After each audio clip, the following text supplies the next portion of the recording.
नमस्कार दोस्तों, स्वागत है आप सभी को आपके अपने YouTube channel goal of you पे। दोस्तों, जैसा कि ये लुसेंट का इतिहास का फर्स्ट टॉपिक रहेगा आज, तो इसी तरह का प्रत्येक दिन इतिहास का टॉपिक आते रहेगा और आप लोग समय निकाल कर वीडियो को देख ले।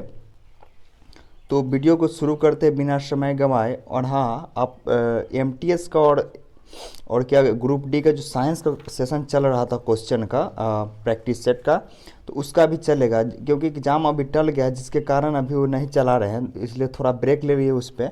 तो एग्ज़ाम से पहले वो भी चलेगा। तो चलिए वीडियो को शुरू करते हैं।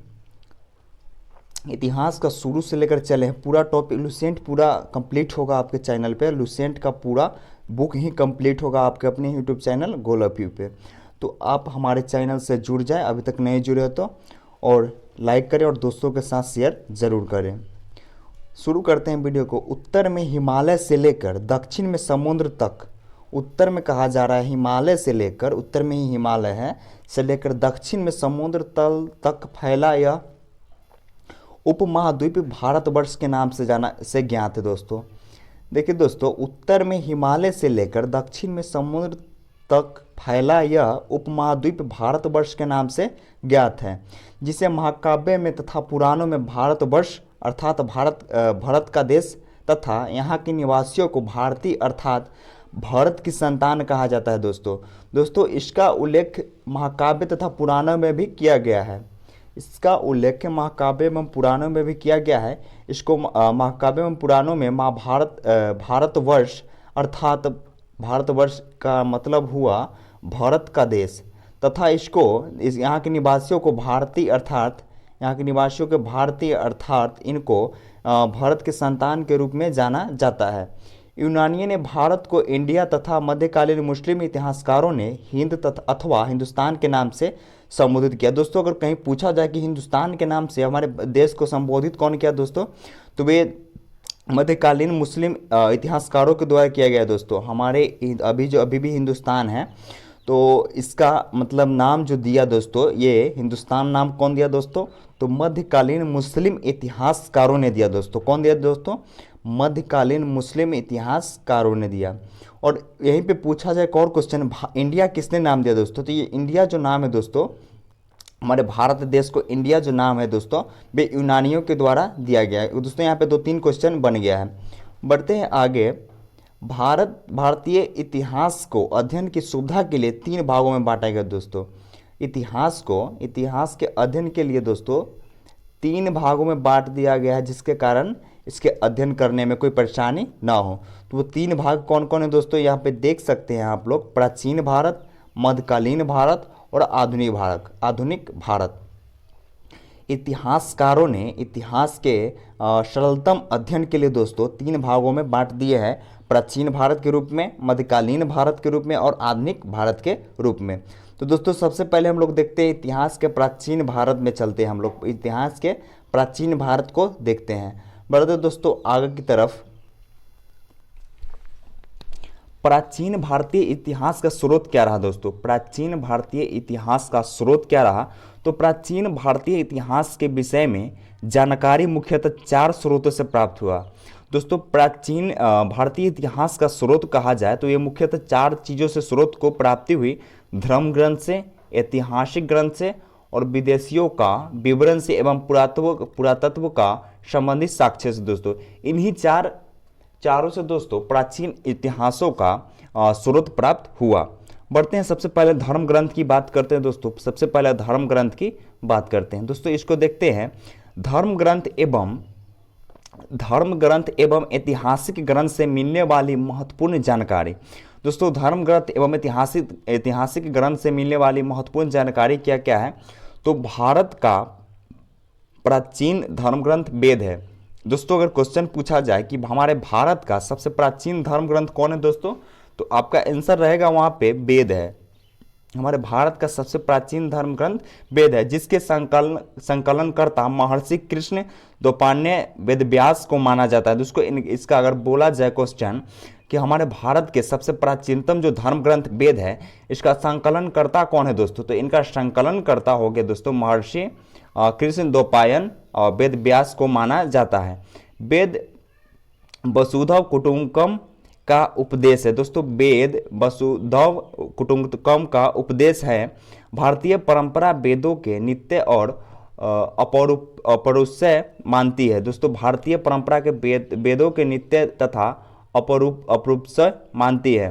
यहाँ पे सद सही से पीडीएफ क्रिएट नहीं हो पाया। अपौरुषेय मानती है। वेद के चार है, वेद चार होते हैं दोस्तों, वेद चार होते हैं, ऋग्वेद, यजुर्वेद, सामवेद एवं अथर्ववेद। दोस्तों वेद पूछा जाए कि वेद कितने होते हैं दोस्तों, तो वेद चार होते हैं, ऋग्वेद, यजुर्वेद, सामवेद एवं अथर्ववेद। इन चार वेदों को संहिता कहा जाता है। दोस्तों इन चारों वेदों को संहिता कहा जाता है, संहिता कहा जाता है। दोस्तों इनमें 3-4 क्वेश्चन बन ही गया है। बढ़ते हैं नेक्स्ट, सबसे पहले देखते हैं ऋग्वेद के बारे में देखते हैं दोस्तों। ऋग्वेद के बारे में दोस्तों, ऋचाओं के क्रमबद्ध ज्ञान के संग्रह को ऋग्वेद कहा जाता है। अगर क्वेश्चन पूछा जाए कि ऋग्वेद किससे कहा जाता है, तो ऋचाओं के क्रमबद्ध ज्ञान के संग्रह को ऋग्वेद कहा जाता है। इसमें 10 मंडल, 1028 सूक्त एवं 10,464 ऋचाएँ मौजूद है। इस वेद के ऋचाओं के पढ़ने वाले ऋषि को होत्री कहते हैं। इस वेद के ऋचाओं को पढ़ने वाले ऋषि को क्या कहते हैं दोस्तों, होत्री कहते हैं। इस वेद से आर्य के राजनीतिक प्रणाली एवं इतिहास के बारे में जानकारी मिलती है। बढ़ते हैं आगे। विश्वामित्र द्वारा रचित ऋग्वेद के तीसरे मंडल में सूर्य देवता सावित्री को समर्पित प्रसिद्ध गायत्री मंत्र हैं। इसके 9वें मंडल में देवता सोम का उल्लेख है। दोस्तों अगर तीसरे मंडल में बात किया जाए दोस्तों, तो सूर्य देवता सावित्री को संप्रीत प्रसिद्ध गायत्री मंत्र है, जबकि 9वें मंडल में बात किया जाए तो देवता सोम का उल्लेख किया गया है। बढ़ते दोस्तों नेक्स्ट क्वेश्चन, इसके 8वें मंडल की हस्तलिखित ऋचाओं को खील कहा जाता है। दोस्तों 8वें मंडल में जो हस्तलिखित ऋचा है दोस्तों, उसे खील कहा जाता है। बढ़ते आगे, चतुस्वर्य समाज की कल्पना का आदि स्रोत ऋग्वेद के 10वें मंडल में वर्णित पुरुष सूक्त है, जिसके अनुसार 4 वर्ण, जिसमें ब्राह्मण, क्षत्रिय, वैश्य एवं शूद्र हैं, आदि पुरुष ब्राह्मण के क्रमशः मुख, भुजाओं, जंघाओं एवं और चरणों के उत्पन्न हुए हैं।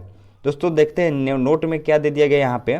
धर्म शुद्ध 4 प्रमुख जातियों की स्थितियों, व्यवसायों, दायित्वों एवं कर्तव्यों तथा विशेषाधिकारों से स्पष्ट करता है। बढ़ते दोस्तों आगे की तरफ, ईसा पूर्व एवं ईस्वी की कुछ चर्चा कर लेते हैं। दोस्तों ईसा पूर्व एवं ईस्वी की कुछ चर्चा कर लेते हैं। कल से कोशिश करूंगा कि पीडीएफ पूरा साफ साफ क्रिएट हो पाए। वर्तमान में प्रचलित ग्रेगोरियन कैलेंडर, ईसाई कैलेंडर या जूलियन कैलेंडर भी इसको कहा जाता है। ग्रेगोरियन कैलेंडर को ईसाई कैलेंडर एवं जूलियन कैलेंडर भी कहा जाता है। तो ईसाई धर्म गुरु ईसा मसीह के जन्म वर्ष पर आधारित है। ये जो ईसा पूर्व है दोस्तों, ईसाई धर्म के ईसा मसीह के जन्म दिवस के रूप पर आधारित। ईसा मसीह जन्म के पहले से के समय को ईसा पूर्व कहा जाता है। तो ईसा मसीह के जन्म के समय के पहले के समय को ईसा पूर्व कहा जाता है, जबकि ईसा पूर्व के में वर्षों की गिनती उल्टी दिशा में होती है। ईसा पूर्व में वर्षों की गिनती उल्टी दिशा में होती है। जैसे महात्मा बुद्ध का जन्म 563 ईसा पूर्व में एवं मृत्यु 483 ईसा पूर्व में हुआ। आगे बढ़ते हैं, यानी ईसा मसीह के जन्म के 563 वर्ष पूर्व महात्मा बुद्ध का जन्म एवं 483 वर्ष पूर्व मृत्यु हुआ। ईसा मसीह की जन्म तिथि से आरंभ हुआ सन ईस्वी कहा जाता है। इसके लिए संक्षेप में ई से सूचित किया जाता है। दोस्तों अगर कहीं पूछा जाए कि ईस्वी की शुरुआत कब हुई दोस्तों, तो ईसा मसीह के जन्म से ही ईस्वी की शुरुआत हुई और इसे संकेत के रूप में ई के रूप में लिखा जाता है। ई को लैटिन भाषा के शब्द में एडी भी लिखा जाता है। दोस्तों ई को लैटिन भाषा के रूप में एडी भी लिखा जाता है। एनो डोमिनी कहा जाता है, जिसका शाब्दिक अर्थ है in the year of the Lord Jesus Christ. पढ़ते दोस्तों आगे, वामनावतार के 3 पगों के आख्यान का प्राचीनतम स्रोत ऋग्वेद है। ऋग्वेद में इंद्र के लिए 250 तथा अग्नि के लिए 200 ऋचाएँ की रचना की गई है। अगर दोस्तों क्वेश्चन पूछा जाए कि ऋग्वेद में इंद्र के लिए कितने ऋचाओं के वर्णन की गई है, रचना की गई है, और अग्नि के लिए कितने, तो दोस्तों इंद्र के लिए 250 ऋचाओं की रचना की गई, जबकि अग्नि के लिए दोस्तों 200 ऋचाओं की रचना की गई है। अब देख लेते हैं नोट को। प्राचीन इतिहास के साधन के रूप में वैदिक साहित्य में ऋग्वेद के बाद शतपथ ब्राह्मण का स्थान है। फिर से इसको देखते हैं। प्राचीन इतिहास के साधन के रूप में वैदिक साहित्य में ऋग्वेद के बाद शतपथ ब्राह्मण का स्थान है। अब दोस्तों ऋग्वेद को कंप्लीट हो गया। अब देखते हैं यजुर्वेद। सबसे बड़ा तो ऋग्वेद ही था, अब ये सब छोटा छोटा टॉपिक है। सस्वर पाठ के लिए मित्रों एवं तथा बलि के समय अनुपालन के लिए नियमों का संकलन यजुर्वेद कहलाता है। इसके पाठकर्ता को अथर्वयु कहते हैं। यजुर्वेद में यज्ञों के नियमों एवं विधि विधानों का संकलन मिलता है। यह एक ऐसा वेद है जो गद्य एवं पद दोनों में है। यजुर्वेद एक ऐसा वेद है जो गद्य एवं पद दोनों में उपलब्ध है। बढ़ते दोस्तों नेक्स्ट सामवेद में। साम का शाब्दिक अर्थ दोस्तों गान। इस वेद में मुख्यतः यज्ञों के अवसर पर गाए जाने वाले ऋचाओं मंत्रों का संकलन है। इसके पाठकर्ता को उद्रात्री कहते हैं। इसे भारतीय संगीत का जनक भी कहा जाता है। दोस्तों भारतीय संगीत का जनक सामवेद को ही कहा जाता है। अब नोट देख लेते हैं। यजुर्वेद तथा सामवेद में किसी भी विशिष्ट ऐतिहासिक घटना का वर्णन नहीं है। दोस्तों बढ़ते हैं नेक्स्ट अथर्ववेद। अथर्वा ऋषि द्वारा रचित इस वेद में कुल 731 मंत्र तथा लगभग 6000 पद है। दोस्तों अथर्ववेद में मंत्रों की अगर बात किया जाए तो 731 मंत्र है, जबकि पद की बात किया जाए तो 6000 पद उपलब्ध है। दोस्तों ऋग्वैदिक मंत्रों से भी प्राचीनतर है। अथर्ववेद कन्याओं के जन्म की निंदा करता है। अथर्ववेद ही है जो दोस्तों कन्याओं के जन्म को निंदा करता है। ऐतिहासिक दृष्टि से सबसे पहले यहाँ देख लेते हैं ये गोल घेरा वाला पुराण, विष्णु पुराण, तो इससे संबंधित वंश दोस्तों मौर्य वंश। इसके अलावा दोस्तों मत्स्य पुराण, तो ये आंध्र सातवाहन है दोस्तों वंश, आंध्र सातवाहन वंश। और एक वायु पुराण है दोस्तों, तो इसका गुप्त वंश से संबंधित है। तो बढ़ते दोस्तों आगे। ऐतिहासिक दृष्टि से अथर्ववेद का महत्व इस बात से है कि इसमें सामान्य मनुष्य के विचार तथा अंधविश्वासों का विवरण मिलता है। इसमें अंधविश्वासों का विवरण मिलता है। दोस्तों बढ़ते हैं नेक्स्ट। पृथ्वी सूक्त अथर्ववेद का प्रतिनिधि सूक्त माना जाता है। इसमें मानव जीवन के सभी पक्षों, गृह निर्माण, कृषि की उन्नति, व्यापारिक मार्गों का गहन, रोग निवारण, समन्वय, विवाह तथा प्रणय गीतों, राजभक्ति, राजा का चुनाव, बहुत से वनस्पतियों एवं औषधियों, श्राप, वशीकरण,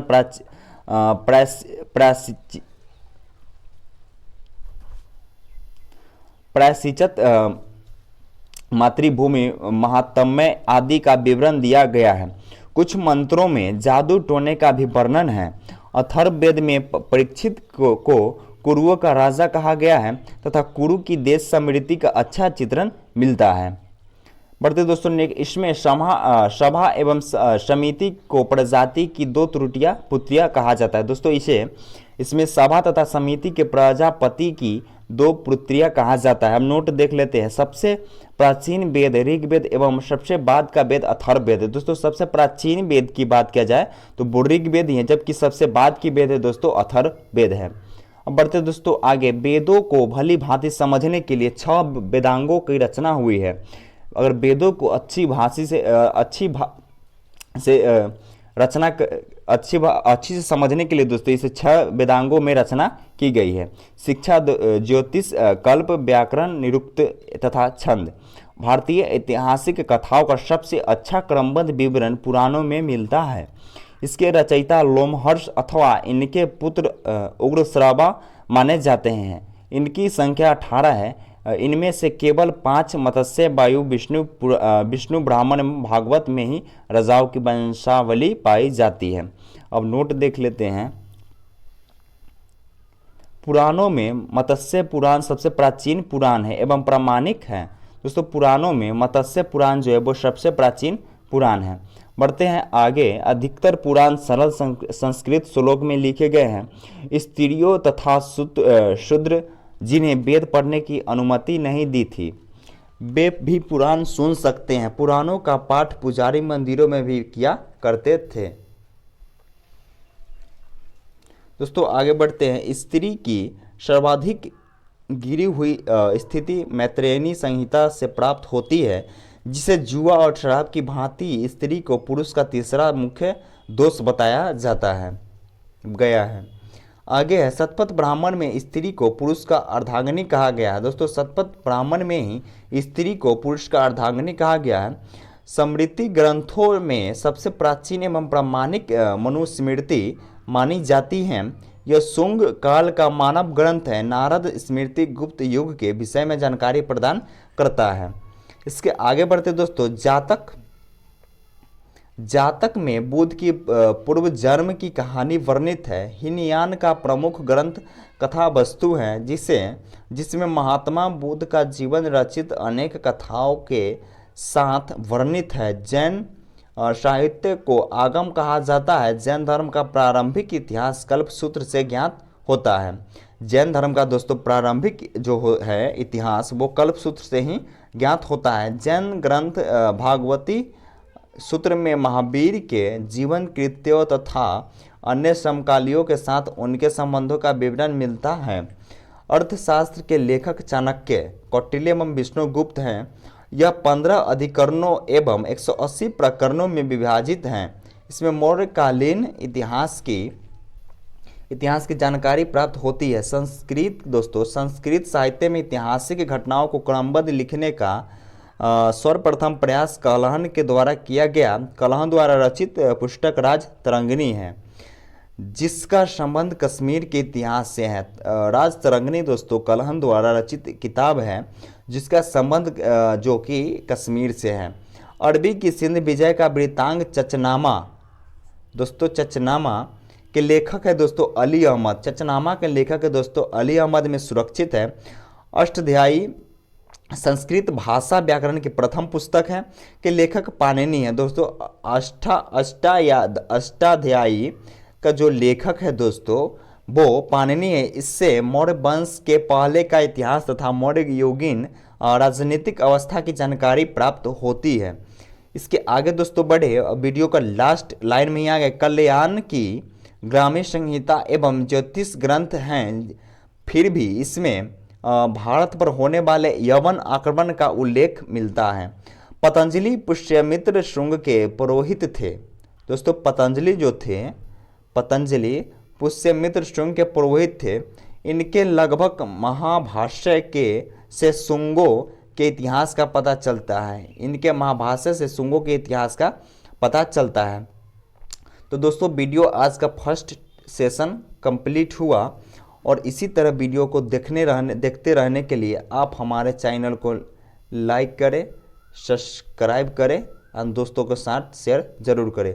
अगर दोस्तों वीडियो में कुछ त्रुटि लगा होगा तो आप हमें कमेंट के माध्यम से बताएं। हम पूरा प्रयास करेंगे कि अगले वीडियो में सुधार कर लेंगे। तो दोस्तों अभी के लिए जय हिंद, जय भारत, और आप लोग कोरोना से बच के रहिए।